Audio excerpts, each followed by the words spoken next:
When I watch Out of Gas, the image that gets stuck in my head is this one, Malcolm Reynolds alone on the bridge. He's cold, he's lonely, and there are few things worse than that. This scene tells us a lot about a Firefly episode that is not so much about flashy adventure in the usual sense. Out of Gas, like many great stories, says a lot about its characters. But this episode, like all good space operas, is about more than people and their individual stories. It is about their deepest motivations and how they become manifest. I suppose I'm talking about Malcolm here. I have seen thousands of hours of television shows set aboard a spaceship, and Out of Gas contains the most moving portrayal of a ship's captain that I have ever seen. Running gags and emotional buffoons, however, make this episode into a masterpiece. This episode would not have worked so well without hordes of reminders that there is life outside of this tragedy. I know that Out of Gas is about Malcolm Reynolds and his high and fleeting hopes for his ship, but it is the rest of the cast that keeps this story and this TV show from slipping into schlocky melodrama. Malcolm's grief would surely feel that much less meaningful without reminders of Kaylee's silliness, Inara's pushiness, Wash's stubbornness, or Jane's utter stupidity. Out of Gas is a stripped-down Firefly episode. There is little action, little danger in many important ways, and a lot more of the stuff that is more difficult to show on TV. Life on board Serenity is a lot less sterile, and stories are a lot less tidy than on other sci-fi dramas, and Out of Gas portrays that the best of any Firefly episode. There are few important musical cues in this episode, and it is great to see a musical soundtrack that is not just tacked on to accompany special effects or punctuate a melodramatic line of dialogue. To be fair, Firefly also includes these types of musical cues, but the music in many different instances is doing more than simply inspiring us to feel the right emotions. They seem to actually represent something that is somewhat different from what is literally on screen. In this episode, they seem to introduce us to Malcolm's loneliness, a major theme in Out of Gas that is otherwise understated. And this episode succeeds partially because it lets the music and visuals do the talking.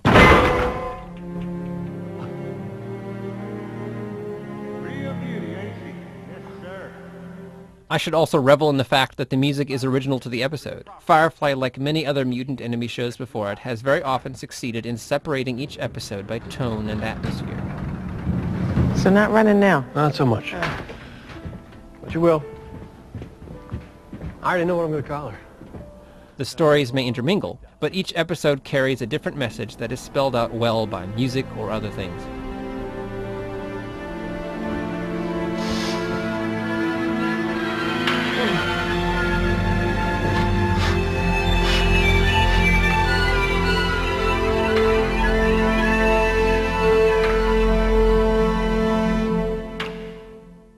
I have a few notes about the first few moments in this episode. Malcolm insists that everyone dies alone, but this is the last thing that he wants.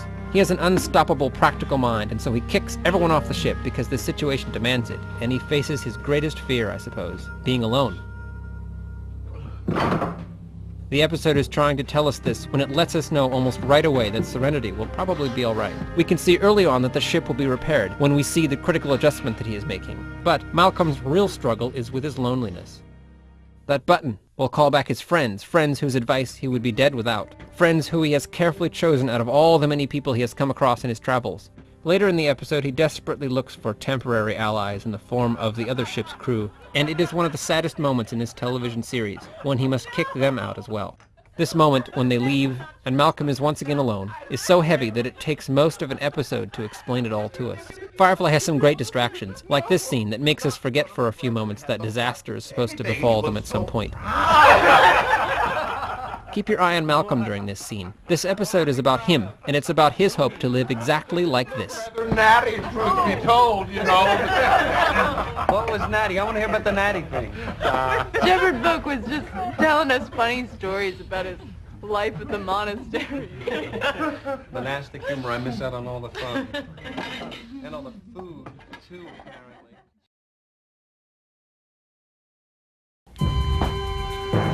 Her heart stopped. Maybe someone should get her husband down here. No. What do you need, Doc? That drawer, right there. That's the one. What is it? Pure adrenaline.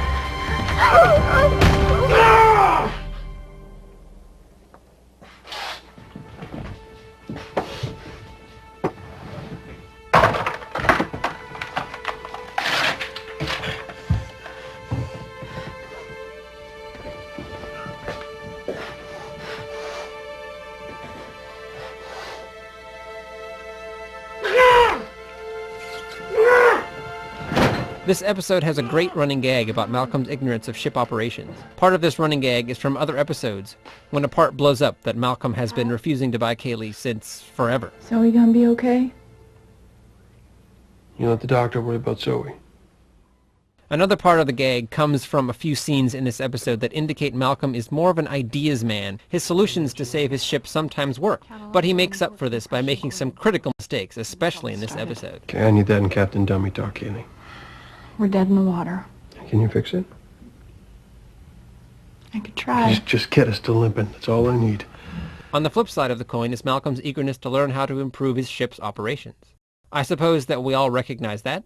He fires his first engineer and hires Kaylee. He repairs the ship correctly, for all the good that did, I suppose. And he seems to have picked up some medical knowledge as well. To me, this speaks to a deeper theme in the episode. His friends play a vital role in his learning, and this episode is saying that this is what really makes up Malcolm's world. But what about the ship, do you ask? Surely that's important to him too. But it's not. Malcolm is never more miserable than when he is alone on Serenity's bridge. Malcolm needs Serenity to be filled with fun and annoying people. No, Mal. It's not possible. No one's going to pick up the damn signal. There are a lot of good, fairly long, highly charged conversations in this episode, and I have never been more glued to a TV than with some of these dialogues between friends who fear their own mortality. Can't make it go further. Not if all you're going to do is sit around here and whinge about it. No. What do you expect me to do, Mal? Whatever you have to. And if you can't do it from here, then get a suit on and go outside on the side of the boat. What? Wave my arms around? Wave your arms around, jump up and down, divert the nav sats to the transmitter, whatever. Divert the... Right. Because teenage pranks are fun when you're about to die. Give the beacon a boost, wouldn't it? Yes. Now, it would boost the signal. But even if some passerby did happen to receive, all it would do is muck up their navigation. Could be that's true. Damn right, it's true. They'd be forced to stop and dig out our signal before they could even go anyplace. Well, maybe I should do that then. Maybe you should. Okay. Good. Fine. Oh, what really broke? Where'd you learn how to do that, miss? Just do it, that's all. My daddy says I got natural talent. I'll say you do with that. Don't you need this? You work for your daddy, do you? Well, when he got work, which ain't too often lately. You got much experience with a vessel like this? I never even been up in one before. Want it? You mean... Sure. Kaylee stopped using makeup. I also think that this scene proves one thing, that Mal and Kaylee have never been polite with each other. They have always been friends. In fact, even at the very beginning, they have a lot more in common than most friendships that I've ever known. Later on, their friendship seems to be one of the most important relationships in Malcolm's life. Kaylee? Kaylee, what are you doing? I'm sorry, Captain. I'm real sorry. Should have kept better care of her. And the sort of formerly known as cheeriness that we see here in Kaylee and in their relationship seems to add immeasurably to the episode's tone. Kaylee, I cannot be having this from you right now. We got work to do. Talk about? Cadillac's just broke. Gonna need a new one. There is no new one. You gotta make do with what you got. It's broke. Come on. That's the part? That don't hardly seem like nothing. All right. Where does it go? Here. But it don't fit no more. Well, you gotta figure a way to make it fit. Sometimes a thing gets broke, can't be fixed. Without this, engine don't turn? Engine don't turn, life support won't function. We don't breathe. You want to keep breathing, don't you? So do I. Life support failure. Check oxygen levels at once. Malcolm fixes the ship before calling his friends. This is a major mistake on his part. Surely he should have run straight to the red button. Is this a plot glitch that was written to drag out the drama? I don't think so. This episode, like the rest of Firefly, is full of gags about how incompetent our favorite characters can be. Malcolm, for instance, just doesn't know all that much about his favorite ship.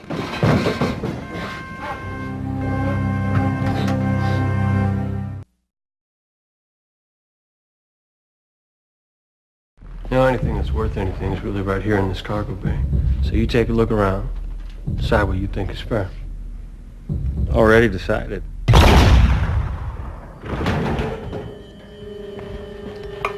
We're taking your ship. Billy, Get this plugged in. Jesse, call Stern over here. You and him are gonna pilot this pile of ghosts out of here. We'll get it as far as... Jesse, don't call Stern. Billy, leave the catalyzer. It is a great touch that Malcolm already knows some of the bad guys by name. It is only a little touch, I suppose, but this episode is about Malcolm's struggle against loneliness and despair. Take your people and go. And it drives the point home to hear Malcolm Reynolds' disappointment and rage directed in such a personal way toward his betrayers and would-be friends.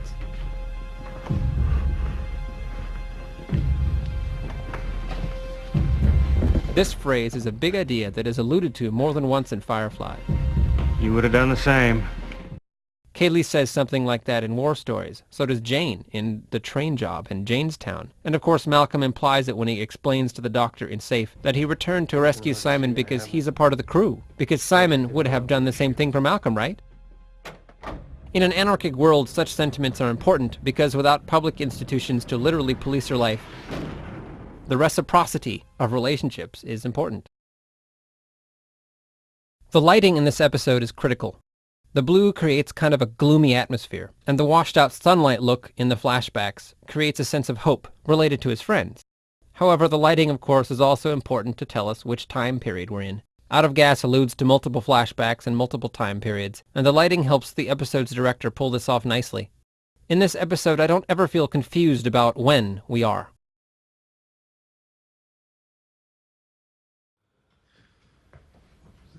I'll run up there and scrape up the people. This is my favorite Firefly episode ending. After all that this poor man has been through, the disappointment, the closeness to death, the apparent loss of his friends, the mistakes, the trial by fire, literally, the ultimate addition of insult to injury by the other ship's captain who murmurs, "You would have done the same in my shoes." After all that, this man who tells people what they need to hear, who compromises nothing when it comes to the necessary sacrifice, who does what is best for his ship and crew, almost to a fault. His reward, his payoff, is not some corny revenge scheme, but it is the delight in seeing these faces again. Wash, you okay? Yeah, Mal, I'm fine. You got a thing in your arm? Yeah. Try not to speak. You're heavily medicated and you lost a lot of blood. Oh. I thought I ordered you all off the ship. I call you back? No, Mal, you didn't. I take full responsibility, Captain. The decision saved your life. Won't happen again, sir. Good. And thanks, I'm grateful. It was my pleasure, sir. Well, hey, you know, we'd have been back first if there's something wrong with Nara's shuttle. She's done something to it, Mal. It smells funny. I told you that's incense. So you say. Hey, Captain. Hey. You fixed the ship. Good work. Thanks. All right. I have to insist the captain needs to rest. Yeah. I think the doc might not be wrong about that one. Just gonna need a few.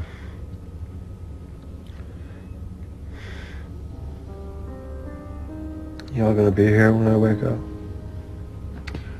We'll be here. Good.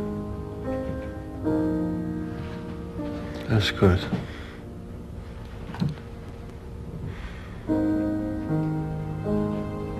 Yep. Real beauty, ain't she? This last scene is typical Firefly, but perhaps it is more critical to the episode's meaning than the last shot of Jubal Early in Objects in Space when he floats off saying, "Here I am."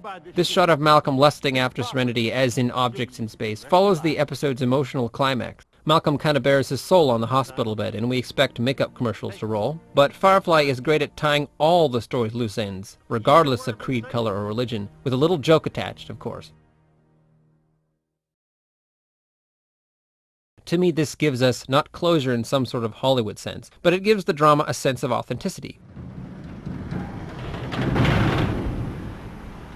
Yeah? These little plot strains, character details, and freak accidents give me the impression that these people's lives make sense, that they could work out in a different world. Wow. Come on, seriously, Zoe, what do you think? To me, this is the essence of good science fiction. Screw the special effects, most of the time. And forget about outrageous alien makeup that supports the moral dilemma of the week. I am looking instead for stories about people, their actions, and what they hope to make out of their strange lives. If I'm right about that, Out of Gas is Firefly's best episode. Because it's a death trap. That's not... You are very much lacking in imagination. I imagine that's so, sir. Come on, you haven't even seen most of it. Let me show you the rest. And try to see past what she is and onto what she can be. What's that, sir? Freedom is what? I meant, what's that? Oh, yeah, just step around that. I think something must have been living in here. Tell you, Zoe, we get a mechanic, get her up and running again, hire a good pilot, maybe a cook. Live like real people. Small crew. They must feel the need to be free, take jobs as they come. They never have to be under the heel of nobody ever again. No matter how long the arm of the Alliance might get, we'll just get ourselves a little further.